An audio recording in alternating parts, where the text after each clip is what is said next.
Alors bonjour à tous amateurs et passionnés d'oiseaux comme moi. Donc, moi je m'appelle Bernard. En fait je suis un peu comme vous, je suis débutant dans l'élevage des oiseaux.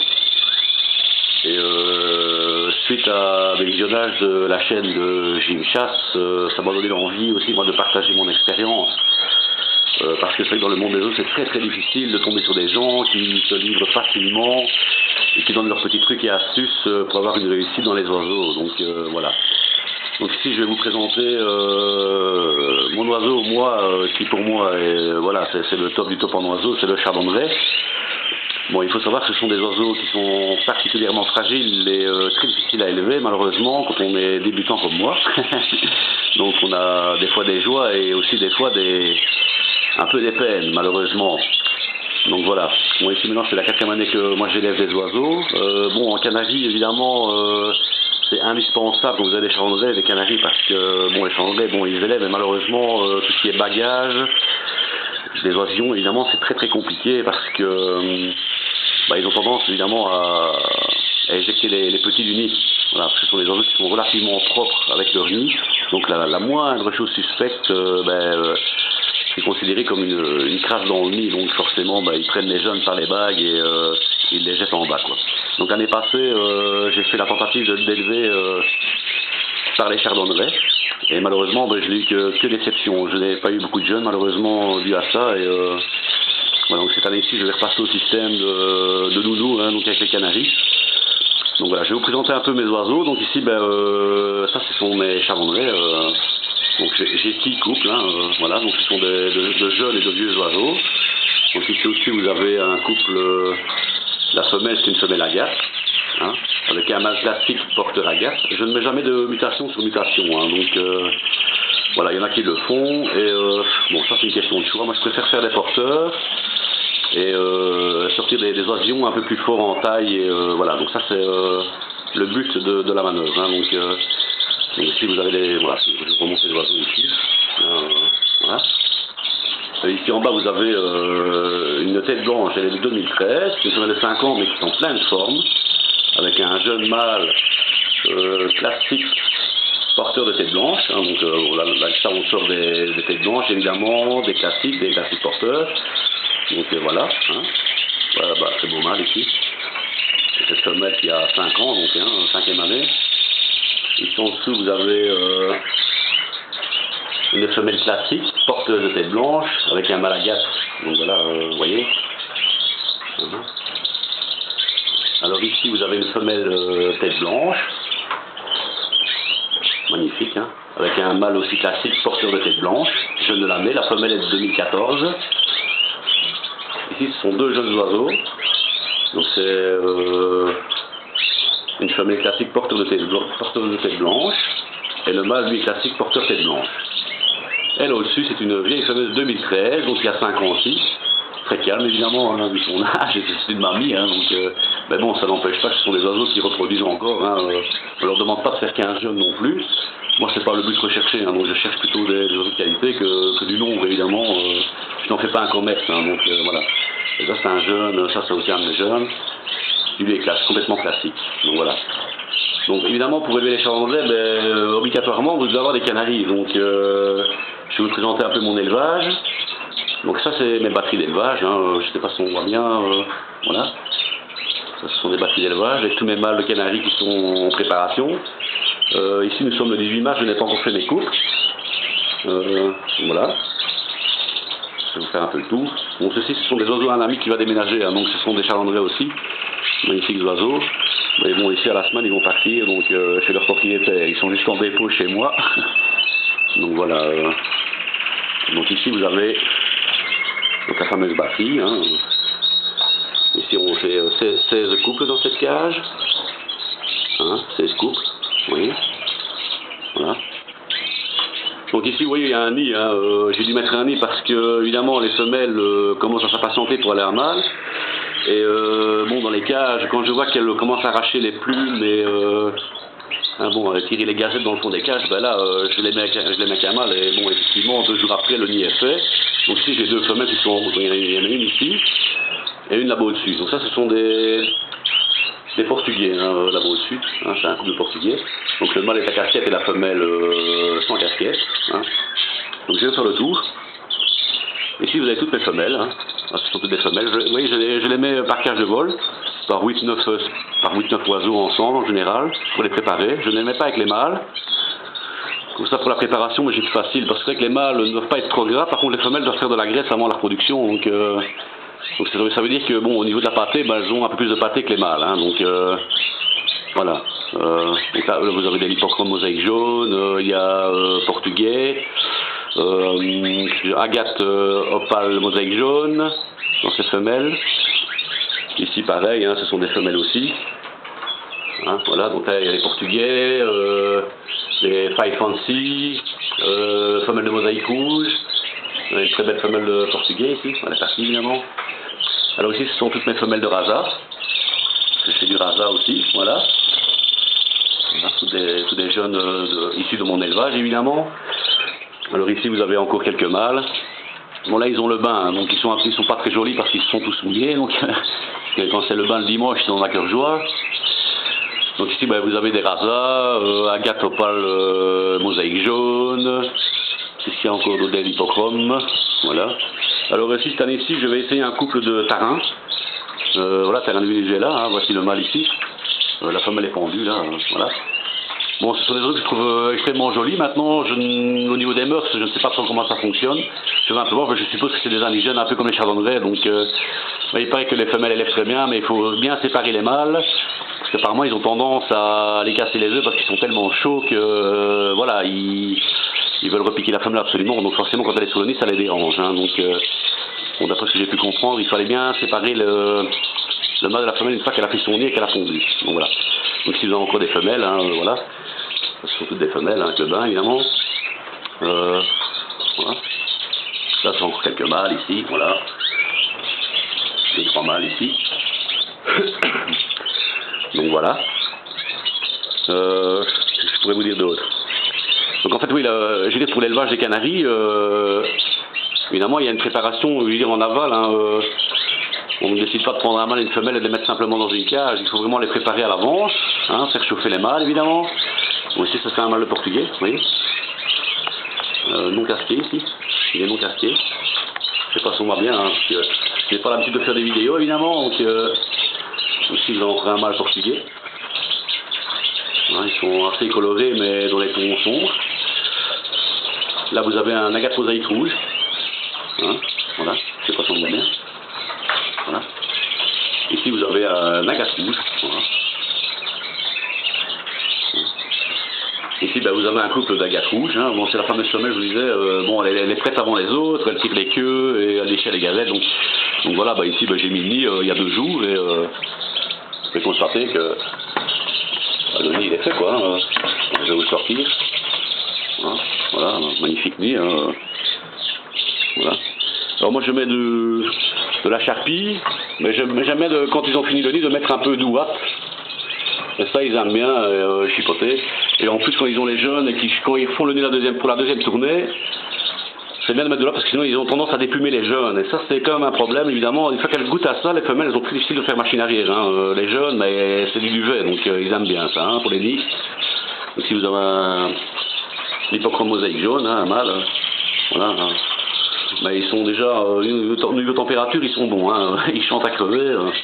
Voilà, donc ça c'est un mâle bronze, un panaché bronze. Il faut savoir aussi, bon, je fais des canaris de race, mais aussi des panachés. Hein, donc je suis pas tellement, voilà, je veux dire, un canari pour moi c'est, voilà, la passion des oiseaux, c'est pas forcément faire que des races. Surtout pour élever dans les chandrées, ce sont des oiseaux qui élèvent très très bien au niveau des panachés. Là, voilà, maintenant les autres élèvent très bien aussi, hein, mais bon, j'ai fait quelques expositions là, il y a 2 ans. Bon, maintenant, ces expositions, c'est quand même des contraintes, hein, donc voilà. Hein. Bon, ici, moi, j'ai testé pour voir si j'avais des beaux oiseaux. Apparemment, j'ai quand même fait quelques champions, donc ça a été. J'ai pas eu à me plaindre. Ça, c'est un mosaïque Lipochrome jaune aussi. Ça, c'est un malinois. Bon, ça, c'est plus des oiseaux de champ, évidemment, mais voilà. C'est de très bons parents aussi. Voilà. Les oiseaux que vous voyez ici sont issus de mon élevage. Hein. Ce sont tous des jeunes à moi. Donc voilà. Ça, c'est un blanc récessif. Ça, c'est un agate opale, un mâle, évidemment. Hein. Voilà. Vous voyez, ils sont en pleine forme, ça bouge. Hein. C'est un deuxième mâle agate opale. Voilà. J'espère que vous voyez bien, je ne sais pas le résultat final pendant que je vais filmer. Ici vous avez des panachés bronze, très bons parents évidemment. Et il nous reste bien les jeunes, c'est le but. Hein. Voilà. Juste un petit vert cobalt. Là encore un panaché bronze. Encore un agate opale. Mais ce sont de très très bons parents. Hein. Il y a pas... Là vous avez mes chavandrais évidemment. Donc j'ai les bancages d'1,20 m pour les chavandrais. Hein. Vous voyez, ce sont des cages d'1,20 m. Elles sont un peu plus larges, hein. C'est des 50-50. Hein. Donc ici, ce sont des petits chavandrais. Voilà. Alors, vous avez encore toute une série de mâles ici. Hein. Voilà. Donc ça, vous avez des portugais ici. Mon casqué. Voilà, ici vous avez un casqué. Hein. Je sais pas si on voit bien. Un casqué. Hein, voilà. Ici vous avez encore un agate opale. Voilà. Alors ici un lipochrome jaune. Hein, voilà, hein. Ici c'est tous les lipochromes. Hein. Voilà.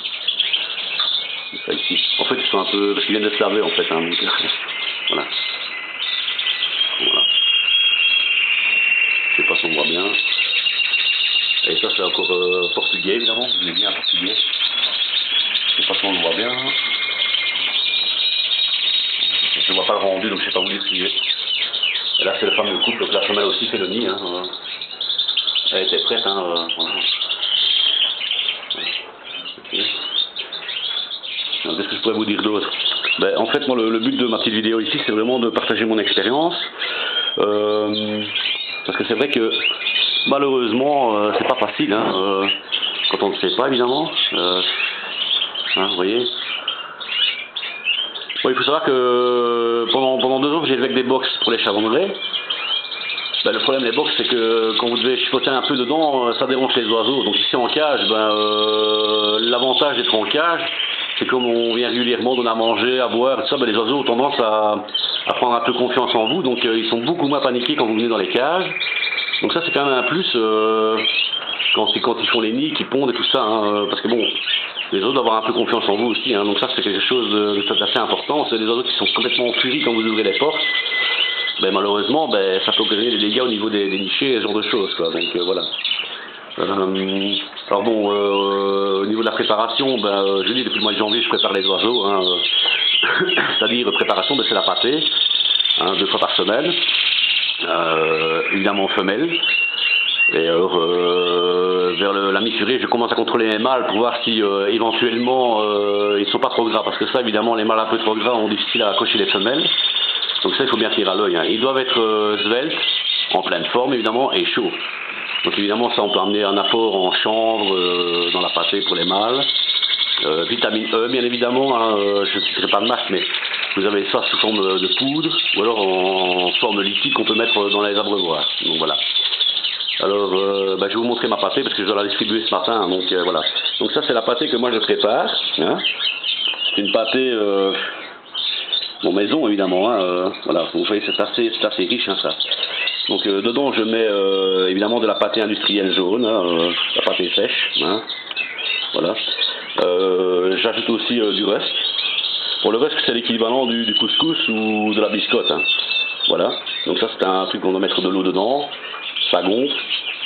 Et bon, par expérience, et bon, à gauche à droite, j'ai un peu regardé.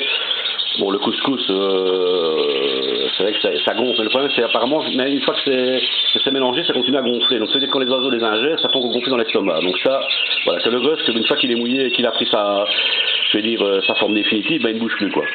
Alors, évidemment, je travaille avec des graines germées, hein, voilà. Donc maintenant vous avez des graines germées, du rusk, de la pâtée. J'ajoute aussi évidemment le fameux calcium. Bon, moi je n'achète pas du calcium, hein, du fait que je mets des œufs cuits durs dans ma pâtée. Ici vous avez plus ou moins 1,8 kg de pâtée. Donc je mets 3 œufs cuits durs ici dedans. Hein.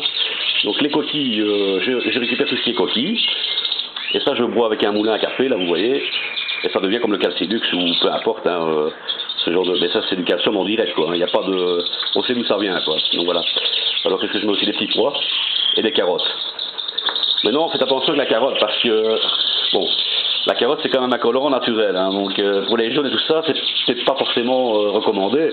Bon, moi je vous ai dit comme je fais pas l'exposition, je me tracasse pas trop pour la carotte, hein, donc bon, vous voyez bien, mes oiseaux sont jaunes, ils sont pas oranges. Hein, donc voilà, carottes jaunes, c'est quand même un apport en vitamines assez important. Carottes, ça, mes oiseaux en ont tout le temps, hein, des carottes. Ils en ont dans la pâtée, plus carottes, je veux dire, au barreau. Hein, donc voilà. Quoi dire d'autre? Voilà. Ah oui, j'ai une chose très importante aussi. Il y a beaucoup de gens qui oublient de mettre de la grite dans les cages. Vous voyez, ici j'ai 2 bacs. Vous avez le bac de graines, hein, voilà, bac de graines. Mais vous avez aussi le bac de grite, qui est aussi important que les graines. Je veux dire, voilà, ici vous en avez ici, voilà. Ici, vous voyez, ça c'est de la grite. C'est pas du sable qu'on met dans le fond de la cage, c'est carrément comme des coquilles d'huîtres, des coquillages broyés, mais très fins pour les oiseaux. Hein. Voilà, ça c'est très important aussi. Moi, dans ce genre de grite, là, je mets aussi un peu de charbon de bois, par exemple. Charbon de bois. Ou alors j'ai aussi, comme j'ai des poules, j'ai des coquilles d'huîtres que je moue aussi, et je rajoute un peu ça dans la grite. Voilà. Donc ça, ils aiment bien évidemment. Hein. C'est très important pour comme ce sont des granivores, évidemment, ils ont besoin d'un apport en petits cailloux comme ça, en coquillage, pour effectuer la digestion, pour le broyage des graines dans le jabot. Donc voilà. Alors sinon au niveau des boissons, le plus important, surtout les chardonnerets parce qu'ils sont quand même assez sujets, je veux dire, à la mégabactériose et à la proventricule. Hein, donc ce sont les 2 maladies principales chez cet oiseau. Malheureusement, c'est très difficile hein, de ne pas... Tant que vous achetez des oiseaux, on ne vous dit jamais, voilà, il faut savoir que dans le monde des oiseaux, il y a énormément de médicaments, hein, donc, surtout chez les chardonnerets, les bouvreuils, les indigènes en général. Les canaris, c'est un peu moins, mais malheureusement, les chardonnerets, ça, c'est une catastrophe, malheureusement. Moi, je fais sans médicaments, et quand j'achetais des oiseaux à gauche et à droite, évidemment, 15 jours, 3 semaines, et donc ça tombait par terre. Hein. Parce qu'on ne me dit pas, oui, il faut donner tel produit, et les oiseaux sont tellement devenus, je vais dire, accros à des médicaments, que si vous ne donnez pas, ils finissent par décéder, quoi, hein. Donc voilà, ça c'est bien de savoir ça aussi, hein. Moi j'étais naïf, hein, évidemment, je ne savais pas tout ça, et j'ai perdu beaucoup d'oiseaux à cause de ça au début. Donc voilà, donc maintenant, j'ai une ligne de conduite, et je m'y tiens, quoi, hein. Donc voilà. Maintenant au niveau des boissons, ce qui est bien pour les chardonnerets et les canaris en général, c'est du vinaigre de cidre de pomme dans l'eau. Hein, voilà, ça évite déjà pas mal de problèmes. Et alors, ce que vous pouvez faire aussi, de temps en temps, c'est donner une feuille de chicon. Ça, c'est un probiotique naturel, hein, donc c'est très bon pour la flore intestinale. Mais évidemment, comme tout, évidemment, il ne faut pas donner ça en quantité excessive. Hein, je veux dire, une demi-feuille pour 2 oiseaux, c'est très bien. Hein. Voilà. Moi, je ne donne pas forcément des morceaux de pomme, je donne du vinaigre de cidre de pomme. Par contre, j'ai dit de la carotte, voilà, la carotte, du millet, hein, bon ça ils aiment bien le millet aussi, voilà, le millet, hein, voilà. Donc voilà. Maintenant, si vous avez des questions éventuellement, des trucs un peu plus poussés, je ne sais pas au niveau des questions, voilà, comme je suis débutant aussi, moi, j'ai quand même quelques années de recul, mais je n'ai pas la prétention d'être un grand éleveur, hein, voilà, moi j'ai mon petit élevage, je suis un passionné, je vous dis, je n'en vis pas, évidemment, voilà, hein. En règle générale, en Canaries, je fais, ici je vais faire plus ou moins 35 couples de Canaries, hein, voilà, 35 couples. Et c'est principalement, il y a déjà une quinzaine de couples qui vont servir pour mes chardonnerets pour faire des nounous évidemment. Et voilà. Bon, maintenant en jeune, je fais 2 tours, 3 tours, ça dépend un peu de la forme des oiseaux. Mais je ne force pas les oiseaux. Ça, voilà. Quand je vois qu'ils commencent à fatiguer, je veux dire déjà à 2e tour, s'ils ont du mal à nourrir les jeunes, voilà, là je les mets en volière, et je les laisse faire, je mets des nids dans les volières, je les laisse faire, mais je ne les force pas, quoi. Voilà. Donc voilà, je ne sais pas si vous avez bien vu. Donc voilà. Maintenant, je peux faire d'autres vidéos si ça vous intéresse. Alors posez-moi éventuellement des questions et j'essaierai d'y répondre évidemment avec le plus précis possible évidemment. Et comme je vous dis, je n'ai pas la science infuse. Hein, voilà. Alors je tiens à remercier quand même Jim Chass, parce que c'est lui qui m'a donné l'envie. Voilà, je regarde ces vidéos de Jonathan, de Van Merch aussi, de Canary Y et compagnie. Ça m'a vraiment donné envie parce que je vois que ces gens sont des passionnés d'oiseaux et sont vraiment mordus comme moi, quoi. Et je trouve ça vraiment super de faire ce genre de petites vidéos comme ça pour les gens qui commencent. Et comme le disait Jim Chass, c'est vrai que si nous on avait eu ça au départ, peut-être qu'on aurait peut-être évité pas mal de problèmes, quoi. Donc voilà, c'est très difficile. Voilà. Bon, évidemment, un chardonneret, c'est pas un oiseau facile à élever, hein, je vous le dis clairement. Si vous voulez décider d'élever des chardonnerets, évidemment, attention, hein, c'est pas comme des canaris, quoi. Hein. Bon, voilà. Et c'est vrai que ce sont des oiseaux magnifiques, hein. Pour ça, il n'y a pas à dire. Bon, voilà. Donc, je refais un peu le tour de l'élevage, comme ça vous voyez un peu. Hein. Voilà. Donc, normalement, je vais commencer à faire mes couples ici cet après-midi. Parce qu'il y a quelques femelles qui sont prêtes, hein, qui tirent les plumes. Ça, ce sont des indices, hein, elles arrachent les gazettes, les plumes. Donc voilà, ça c'est les ciserins, les tarins, pardon. Bon. Alors il faut savoir aussi qu'on a besoin de place quand on fait des canaries. Hein, parce qu'ici c'est ma pièce d'élevage, mais alors j'ai encore des volières extérieures où je peux mettre les jeunes oiseaux évidemment. Hein. Des volières qui sont extérieures et couvertes. Donc il y a des parties qui sont à l'intérieur, que les jeunes puissent se mettre à l'abri. Donc voilà. Hein. Bon, ben écoutez les amis, si vous avez des questions, n'hésitez pas. Et faites passer ma vidéo tout simplement. Voilà, c'est la toute première, je ne sais pas si c'est une réussite ou pas, je n'en sais rien. Je suppose, comme je suis comme c'est la première fois, je vais certainement oublier des choses. Mais voilà, ben, c'est une petite vidéo de présentation tout simplement. Bon, j'espère que ça vous a plu, hein, faites-le moi savoir tout simplement dans vos commentaires, vos messages. Bon, ben je vous remercie, passez un bon dimanche et à très très bientôt. Ciao ciao.